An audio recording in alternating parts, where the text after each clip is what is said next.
વિધાનસભા અધ્યક્ષ શ્રી શંકરભાઈ ચૌધરીએ ઈડર ખાતે 76મા પ્રજાસત્તાક દિને ધ્વજવંદન કર્યું। સાબરકાંઠાની ધરતી એટલે કર્મ, ધર્મ અને જ્ઞાનનો ત્રિવેણી સંગમ। વડાપ્રધાન શ્રી નરેન્દ્રભાઈ મોદીના પ્રજાલક્ષી નિર્ણયોથી વિશ્વમાં ભારતની આગવી ઓળખ ઊભી થઈ છે।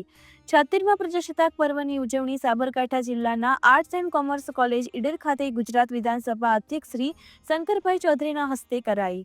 અધ્યક્ષશ્રીએ ધ્વજવંદન કરી ત્રિરંગાને સલામી આપી પરેડનું નિરીક્ષણ કરી નાગરિકોની પ્રજાસત્તાક પર્વની શુભેચ્છાઓ પાઠવી હતી।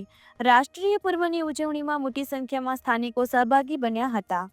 દેશના નામી અનામી સ્વાતંત્ર્ય વીરોના ચરણોમાં વંદન કરી 76મા પ્રજાસત્તાક પર્વની શુભકામનાઓ પાઠવતા ગુજરાત વિધાનસભા અધ્યક્ષ શ્રી શંકરભાઈ ચૌધરીએ ઉપસ્થિત જનમેદનીને સંબોધન કરતા જણાવ્યું હતું કે દેશના સીમાડા પર માતૃભૂમિના રક્ષણ માટે પ્રાણની પરવા કર્યા વગર લડતા સૈનિકોની શૌર્યગાથા સાંભળી ગૌરવ થાય છે।